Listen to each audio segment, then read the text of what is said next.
Bismillahirrahmanirrahim. Assalamualaikum warahmatullahi wabarakatuh. Sebelum itu jangan lupa tekan tombol like, comment, dan subscribe. Karena like, comment, dan subscribe itu gratis. Jangan lupa follow Instagram gua @aldoabdrian dan Facebook Aldo Abdul. Support terus channel saya biar saya semangat lagi buat konten. Hanya tekan tombol subscribe dan akan support terus channel saya biar saya semangat lagi buat konten. Nah guys.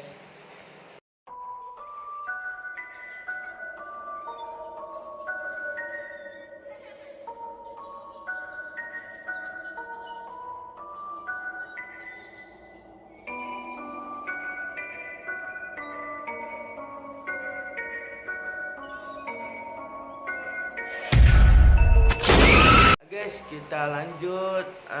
Kita menceritakan tentang lahan angker mencari Tuhan di Bekasi. Dan lanjut ceritanya.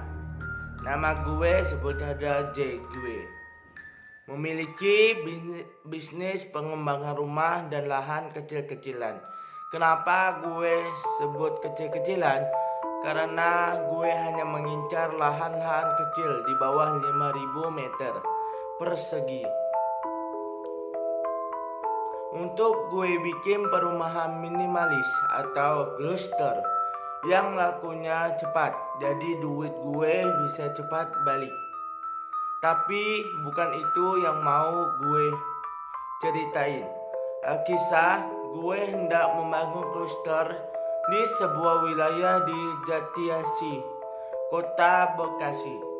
Kalau ada warga Jatiasi di sini pasti tahu jalan tembusan dari perumahan di pinggir Jalan Raya Jatiasi ke Cikunir. Nah, di area situ ada lahan luas 4.750 meter persegi. Di sana ditumbuhi pohon mangga yang lebat-lebat. Ada juga pohon rambutan dan nangka. Tapi yang bikin warga heran, pepohonan itu nggak pernah berbuah. Gue membeli lahan ini sejak 2007 dengan harga yang lumayan murah. Padahal kompensasi tanah di sana sangat tinggi. Jatiasi merupakan wilayah yang amat berkembang, apalagi di Cikunir. Keluar Jalan Raya Cikunir arah utara, kita bisa berjumpa dengan tol Jati Bening. Ke arah selatan berjumpa dengan tol Jor yang menghubungkan ke berbagai wilayah. Bayangin kalau gue bikin cluster sudah pasti langsung full Boket area. Memang kawasan ini idola banget. Tapi sudah 12 tahun tanah tersebut tidak gue kelola. Lantaran ada sesuatu yang enggak bisa gue pahami pakai logika.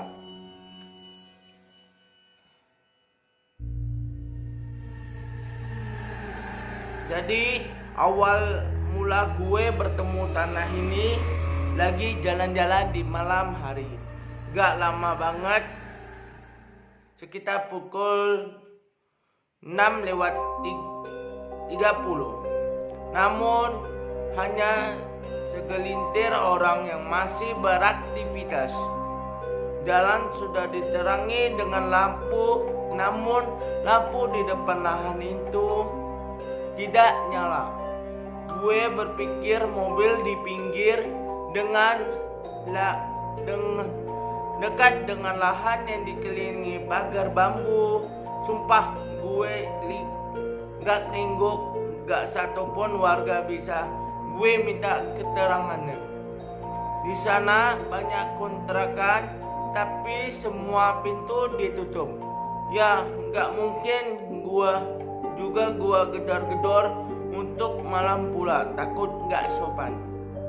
Gue melihat-lihat lahan yang gelapnya padahal senter gue yang kualitasnya bisa dipakai dalam pertambangan dengan cahaya tembus hingga 100 meter.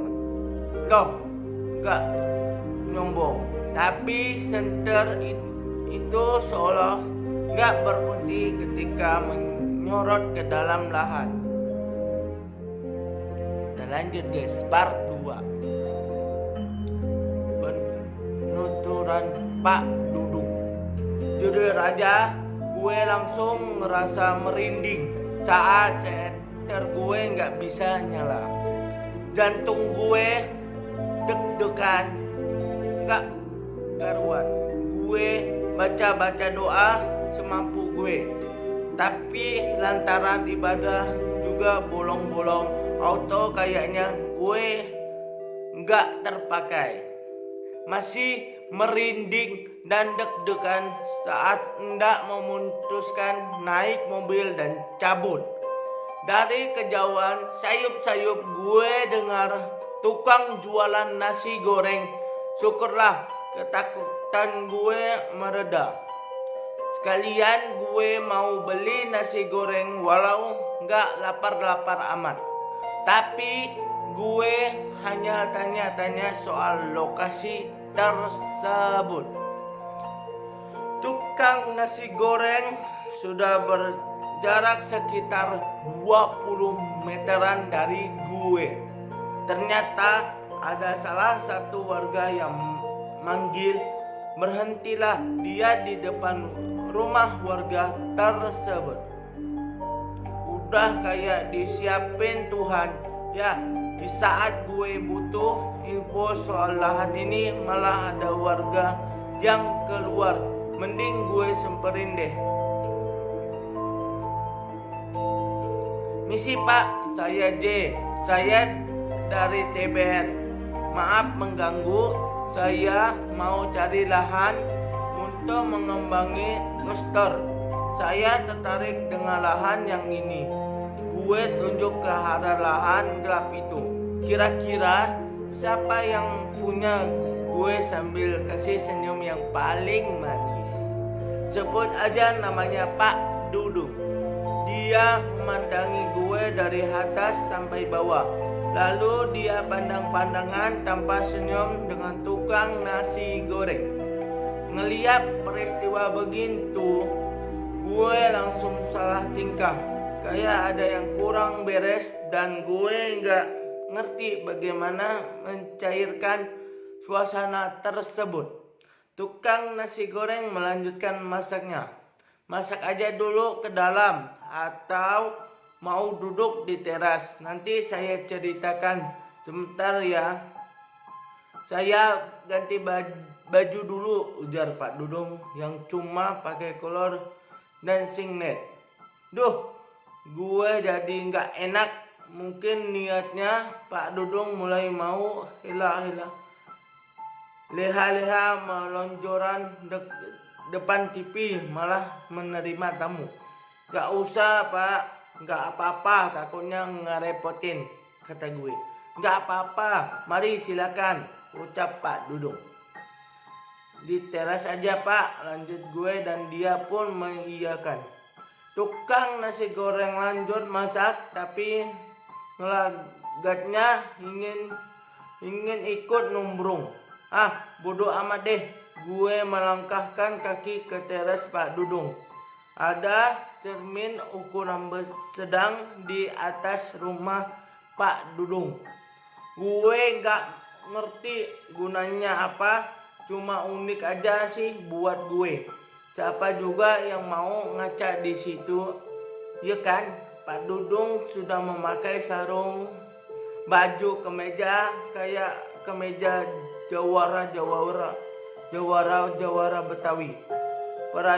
Perawakan Pak Dudung gak terlalu tinggi, badannya agak gemuk dengan tato titik 3 di tangan dekat jempol dan petunjuk. Pak Dudung ke teras sambil bawa air putih segelas. Istri saya sudah tidur, maaf ini cuma air putih, ujar Pak Dudung. Jangan repot-repot Pak, kata gue. Nasi goreng pesanan Pak Dudung sudah selesai dibuat. Dia mengambil lalu membayarkan dan dibawa ke dalam. Pengen nawarin duit, saya pasnya buat sepiring doang, ujar Pak Dudung nyingir. Gue ikatan nyingir sambil bilang gak usah repot-repot sekali lagi. Tukang nasi goreng itu lalu kembali keliling, barangkali sekarang di hadapan gue cuma Pak Dudung yang memandang ke segala penjuru arah. Ngelihat dia berperilaku demikian, gue salting lagi. Lalu Pak Dudung menatap gue dengan tajam. Adek, sudah cari tahu sebelumnya soal tanah itu? Tanya dengan mata agak dipicingkan. Belum Pak, ini masih cari tahu dari Bapak, kata gue. Kenapa kesini malam-malam, tanya Pak Dudung. Sebenarnya gue udah sejak siang keliling kota Bekasi cari lahan yang mumpuni, tapi baru ketemu malam ini lantaran hanya wilayah Bekasi mana yang strategis aksesnya. Akhirnya pencarian gue hari ini untuk sementara berhenti di Cikunir. Gue ceritain semuanya ke Pak Dudung. Lama banget kalau gue tulis di sini. Pak Dudung ngangguk-ngangguk. Jadi gini deh, bukan cuma adek yang mengincar tanah ini. Udah jutaan pengembang. Tapi percayalah, gak satupun yang bisa mengebangunnya. Tanah ini memang gak mau dibangun kayaknya. Di sana ada kehidupan yang gak bisa adek lihat. Para penghuninya bakal marah besar kalau ada yang mencoba untuk membangun kota Pak Dudung. Serius. Gue gak merinding sih, tapi demi bisnis gue gak peduli. Lahan-lahan lain yang pernah gue beli ada kok cerita kayak gini, namun semuanya berakhir baik. Nah, lanjut guys, part 3. Rumah, sumur, dan kuburan. Tapi kalau adek memang berniat membelinya dan tetap ingin membangunnya, tidak apa-apa. Yang punya namanya Haji A. Saya bisa temukan adek sama dia kalau mau. Pemilik langsung, tapi belum tahu ya dijual atau tidaknya. Ini nomor teleponnya. Pak Dudung ke dalam rumah lalu mengambil HP jadul miliknya mencari nomor kontak Haji A. Gue segera menulis nomor telepon dan berniat menghubungi Haji A besok siang. Gak pakai basa-basi, langsung aja gue pamit ke Pak Dudung karena hari udah malam banget. Besok siang sekitar jam 11 waktu Indonesia Barat, gue menelepon Pak Haji H. Sementara udah kayak mendukung gue, langsung dia angkat dong telepon dari gue. Misi Pak, dengan Pak Haji A, saya J. Saya semalam lihat tanah di Cikunir, bla bla bla bla bla bla. Saya niat mau beli, kira-kira dijual apa enggak? Dari seberang telepon, Haji A langsung menyuruh gue menemuinya di Bandung. Sekarang dia tinggal di sana. Haji A juga sama-sama pengembang kayak gue, tapi dia lebih kenceng bisnisnya dan main lahan gede juga pabrik. Setelah Haji H memberikan alamatnya, gue langsung meluncur hari itu juga ke Bandung. Gue sampai di Bandung sekitar pukul 6 waktu Indonesia Barat, plus nyari-nyari alamat Haji A di Cicadas, Bandung. Dia menyambut gue dan langsung mempersilakan gue duduk. Kue sudah berdiri rapi di atas meja lengkap dengan air mineral.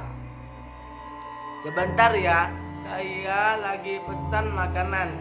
Kasihan datang jauh-jauh dari Jakarta, kata Pak Haji H. Kali ini gue cuma nyengir karena memang gue lapar berat. Sementara menunggu makanan, Haji A ikutan duduk sambil bisa basa-basi soal perjalanan Jakarta ke Bandung. Sekitar setengah jam basa-basi, pesanan makanan sudah datang. Dia mempersilahkan gue untuk makan. Kami makan bareng, mesra banget elah. Kejar menyantap nasi plus ayam goreng tepung. Haji A mulai tanya kenapa gue tertarik dengan lahannya. Belum gue jawab, dia hanya lagi apakah gue sudah tahu sejarah lahan tersebut. Gue cerita soal semalam ketemu Pak Dudung. Haji A cuma manggut-manggut, intinya ada hal-hal mistis atau tidak. Gue tetap naksir lahan tersebut dan gue yakin bakal untung gede. Haji A cuma nyengir. Sudah tahu di situ ada rumah, sumur dan kuburan, tanya Pak Haji A. Gue menggeleng karena Pak Dudung emang gak ngasih tahu. Lagi pula gue datang ke situ malam dan kebun itu tertutup sama rindangan dedaunan pohon yang jejeran rapi. Setelah saya kasih tahu masih mau beli, tanya lagi. Gue mengamuk, peduli demi sama konsekuensi nanti yang jelas biar lahan ini jadi milik gue dulu. Senyum Haji A berangsur-angsur menghilang. Dia menghela napas. Dia bangun dari kursi dan menuju ke ruang lain. Lalu kembali ke ruang tamu sudah membawa sertifikat tanah. Bayar aja setengah dari harga pasaran. Terus terang, saya sudah menyerah membangun lahan itu. Bulldozer yang dikerahkan truk-truk semua pada nggak berfungsi. Sampai bulldozer saya harus diangkut truk besar karena nggak bisa nyala lagi, cerita Haji A. Agak-agak ragu jadinya, tapi ragu tersebut luntur sebab hawa nafsu mengebu yang ingin segera mengolah lahan itu. Apalagi prosesnya cepat banget. Haji A benar-benar mempercayakan sertifikat aslinya untuk gue bawa langsung dan diverifikasi di Badan Pertanahan Nasional di Kota Bekasi. Saya melihat kesungguhan niat adik D. Ngapain kalau nggak niat beli jauh-jauh sampai kemari. Bawa dulu verifikasi. Udah selesai, tinggal bayar setengah. Adek bisa langsung ganti nama, ujar Haji A lagi. Buset, gue makin semangat. Udah kelar itu, tibalah hari yang dinanti-nantikan. Ya, lahan itu sudah milik gue sepenuhnya. 2 minggu setelah balik nama sore hari, tepatnya di Jumat Oktober 2007, gue habiskan waktu berjalan-jalan di lokasi lahan. Ada sebuah rumahan yang sudah rusak banget. Rumah kecil, hanya ada ruang tamu, 1 kamar tidur dan kamar mandi. Gue masuk ke dalam rumah tersebut dan beberapa tikus melompat keluar. Mendadak gue merinding parah. Hawa yang tadinya bau kayu lapuk pelan-pelan berubah jadi anyir darah. Wah, ada yang gak benar nih, pikir gue. Gue segera beranjak keluar. Saat gue melewati pintu utama rumah, tiba-tiba tangan kiri gue seperti ada yang menggenggam dan meremas aku dan kesemutan hebat. Bulu kuduk gue udah nggak ngerti lagi diskonya. Kayak gue terdiam sejenak sambil baca doa. Apapun yang gue ngerti, pelan-pelan tangan gue berlangsung normal. Tapi leher gue jadi pegal. Mata gue agak kabur. Gue berusaha keluar untuk menghirup udara segar. Berhasil. Kita lanjut guys, part 4. 3 helai rambut. Waktu mendekati maghrib, kata orang sebaiknya nggak cari perkara dengan waktu ini. Tapi gue seolah nggak peduli. Gue nggak mau semua tahayul ini membuat lemas. Gue pun melangkah mendekati sebuah sumur tua agak beberapa jauh dari rumah rusak. Sekitar 5 langkah lagi gue sampai ke bibir sumur. Tiba-tiba di atas kepala gue ada yang jatuh. Gue ambil 3 helai rambut yang panjangnya setinggi badan gue. Seketika gue langsung lemas. Bulu kuduk gue udah nggak karuan. Padahal langit sore masih terang. Tapi di dalam lahan seolah ada kegelapan yang gue nggak bisa jabarkan. Rambut itu pun gue buang ke tanah bersama dengan timbul wangi melati. Mending nggak dilanjutin deh kalau begini. Gue pun bergegas balik ke arah sumur itu urung gue dekati. Gue bermaksud kembali menjelajahi tempat ini esok paginya. Sabtu siang cerita, wilayah sekitar situ rame. Apalagi sedang ada festival burung yang di dekat lahan. Matahari udah paling menyengat. Harusnya gue nggak ada kekhawatiran, tapi entah lahan itu memang misterius. Nggak terlalu banyak angin, tapi memasuki perkebunan itu. Hawa dingin mulai menyergap. Gue lihat orang-orang bersorak-sorak di area pertandingan burung. Gak ada yang peduli dengan lahan ini. Oh alah, gue lupa cerita Pak RT setempat mencegah gue membeli lahan tersebut. Tapi setelah gue cerita, kalau gue siap menanggung risiko, beliau jadi angkat tangan. Entah kenapa sore itu gue pengen ketemu Pak RT yang puluhan tahun tinggal di wilayah tersebut. Gue minta ditemani melihat sumur dan kuburan. Namun aneh Pak RT gak mau dan menyuruh gue untuk kesana sendiri aja. Hanya usut. Pak RT ternyata udah pernah menantang penghuni situ dan satu-satu keluarga meninggal secara misterius. Aduh, mampus loh. Saya saranin Mas J, mending cari yang tersakti di antara yang sakti, karena penghuni situ nggak main-main. Tutur Pak RT. Duh, gue udah mulai berpikir kalau membeli lahan ini adalah kesalahan. Itu gue belum mulai ngebangun. Oke lah, coba besok gue datangi bulldozer untuk ngeratain pepohonan. Gue minta izin sama Pak RT dulu. Mungkin warga bakal keributan suara bulldozer. Mending coba tebang satu pohon dulu. Pakai gergaji mesin aja dulu. Hebat kalau bisa.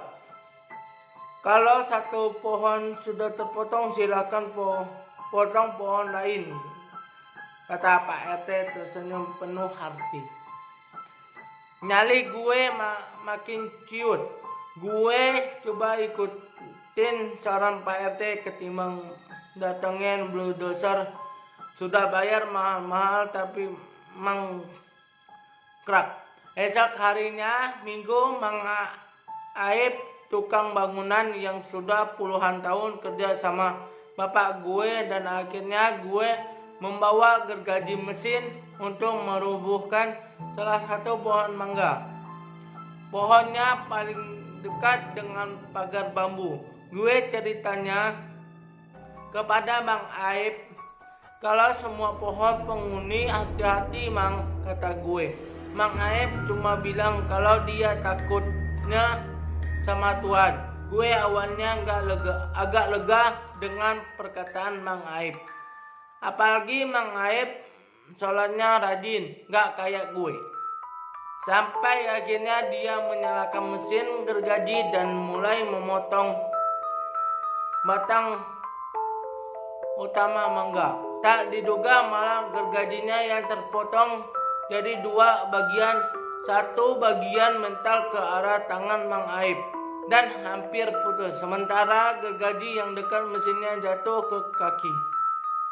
Gue misterius karena sumur-sumur Mang Aib motong pohon baru kali ini kejadian yang tak lazim dan hampir merungut nyawanya. Dalam kepanikan gue suruh warga menghubungi rumah sakit terdekat. Syukurlah di situ ada rumah sakit yang hanya berjarak 10 meter. Mang Aib cepat mendapat pertolongan pertama. Gergaji itu langsung rusak parah dan anehnya batang itu sama sekali tak ada yang berkelupas. Mulus kayak pohon yang belum diapa-apain. Padahal sempat terkena gergaji sedikit. Gue benar-benar gak habis pikir. Senin gue mendatangi Pak RT dan memberi tahu insiden tersebut. Pak RT cuma manggut-manggut. Saya sudah gak kaget Mas J. Saya kaget kalau pohon itu bisa ditebang. Tapi ternyata gak bisa. Saya sudah kasih tahu dari awal.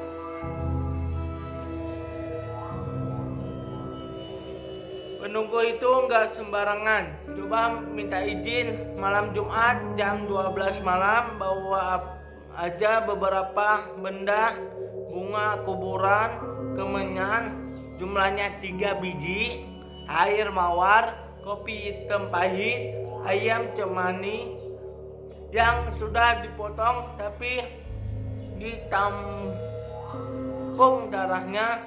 Ayam cemaninya biarin aja dalam keadaan bangkai.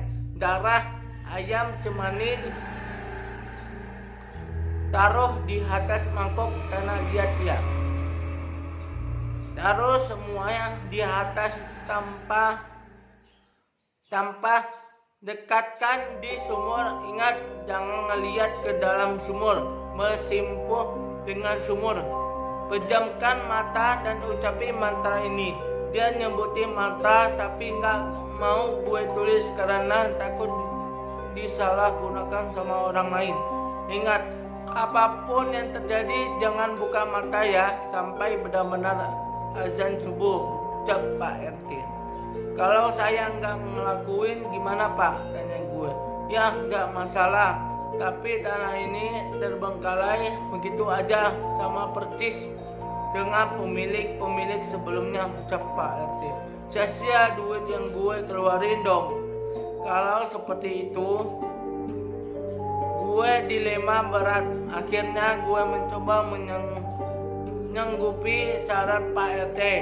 Itu pula yang dia lakukan untuk menghentikan kematian misterius kerabat gara-gara nantangin penghuni tersebut. Tapi gue kan gak nantangin ya Pak. Sama aja Mas, kata Pak RT. Ya udah, gue ikutin. Kita lanjut guys. 45. Ritual dimulai.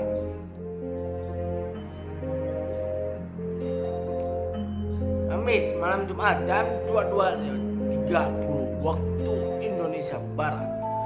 Suasana tempat itu udah benar-benar suram banget. Gelap, gak ada orang. Gak ada satupun makhluk bernama manusia yang gue temui. Gue benar-benar merinding karena gue gak ngerti siapa yang gue hadapi. Pelan-pelan gue masuk ke lahan dengan membawa semua persyaratan yang diajarkan Pak RT. Baru sekitar 11 langkah tiba-tiba gue merinding, suara ketawa pelan dan lirih. Ketawanya nggak cuma satu, tapi banyak seperti sahut-sahutan. Anjir, gue gemetaran. Hebat. Gue nggak sanggup nerusin langkah pas gue balik badan. WTF, tukang nasi goreng yang gue jumpai di awal ada di depan muka gue. Kapan datangnya gue nggak dengar, seketika gue langsung melihat ke arah kaki. Saya orang kok mas, nggak usah takut, jarum meyakini gue. Gue lega dan agak-agak bersyukur. Gue langsung bawa dia duduk sejenak di luar pagar bambu dan gue ceritain kalau gue mau bawa sesajen buat menunggu situ. Gue kasih tahu dia sampah dan isinya. Si abang nasi goreng bernama Gus Nudin ini cuma makan manggut. Mending urungkan saja niat mas, karena mereka nggak akan pernah pergi dari sini kecuali benar-benar diusir sama orang yang hatinya bersih dan lisannya terjaga. Tapi nggak ada manusia yang seperti itu kayak sekalipun. Jadi percuma, kata Udin. Panggilah saya tukang nasi goreng. Ucapan Udin bikin gue putus asa. Masa iya lahan yang udah gue beli nggak bisa gue olah, terus ngapain gitu gue beli? Udin memperhatikan gue, dia kayaknya ngerti apa isi hati gue yang galau. Saya tunjukin ya mas, masih mau melangkah apa enggak nantinya itu terserah mas, kata si Udin. Dia langsung menutup mata gue dengan tangannya sekitar 2 detik lalu membukanya lagi. Diapain gue? Bukti aja, sekarang saya udah buka mata batin mas biar ke arah lahan itu, kata Udin. WTF itu apa? Gue ngeliat banyak banget perempuan berambut panjang sampai ke tanah di atas pohon. Mereka menggelantungan sambil tertawa-tawa. Beberapa ada yang melihat ke arah gue. Wajah mereka berdarah, terluka, bahkan ada yang satu matanya tercongkel. Seketika gue pusing dan hampir pingsan, tapi Udin berhasil membuat gue tetap terjaga. Lalu Udin melemparkan ayam cemani ke arah kebun tersebut dan mereka memperebutkannya sambil tertawa melengking. Di pagar arah utara gue ngeliat sosok tinggi gede berjalan pelan menghampiri gue dan Udin. Udin segera melempar sosok itu dengan darah ayam cemani dan di dalam ditaruh kemenyan. Bunga-bunga kematian juga dilemparkan si Udin ke arah lahan, begitu pula sampah-sampahnya.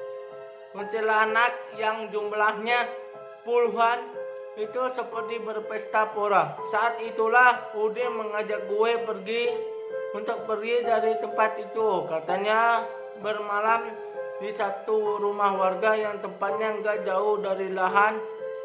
Apa kabar mobil gue? Udah, tinggal aja. Ambil saja besok pagi. Nyawa kamu udah diincar, kata Udin. Gue nunggu. Nggak kerasa si Udin lari sambil menggenggam tangan gue. Anjir, ya sudahlah. Momol kepepet. Tangan si Udin sambil dingin banget. Mungkin dia lebih ketakutan daripada gue. Kita lanjutkan nomor 6. Tahap pencari tuan. Pintu kontrakan salah satu warga itu terbuka. Dia silakan gue masuk. Namanya Joko. Joko segera menutup pintu rumahnya. Joko memasang sebuah tulisan di belakang pintu dengan kalimat yang diambil dari Al-Quran. Si Udin kok nggak ikut masuk? Lupakan Udin. minum air ini ya, kalau ada yang masuk di badan kamu pasti muntah, kata Joko. Gue nurut walaupun masih bertanya-tanya kenapa Udin gak masuk, mungkin dia mau keliling lagi entah. Joko ini kayaknya sumuran gue, jadi namanya gue udah tahu kalau dia orang Jawa. BTW gue nggak muntah, jadi gue bersih. Dari kebun yang itu bawa apa? Ayam cemani, amis darahnya sampai sini, kata Joko lagi. Gue cuma bengong, nggak ngerti harus ngapain. Malam ini terlalu aneh buat gue nggak bisa ngomong. Joko mengajak gue sambil wudhu, gue nurut aja sama dia. Setelah itu gue sedikit lega. Kalau sudah tenang biar saya ceritain, ucap Joko. Gue ngangguk. Pertama-tama Joko menjemputkan jika Gus Nudin sudah tiada dan yang nganter gue ke tempat Joko ada jiwanya. WTF, gue langsung motong pembicaraan kalau Udin pernah gue jumpai sebulan lalu. Ya, itu masih belum almarhum. Kontraknya di belakang saya. Tuh mau lihat, Joko menawarkan ke gue. Gue mengeleng cepat, pantesan tangannya dingin.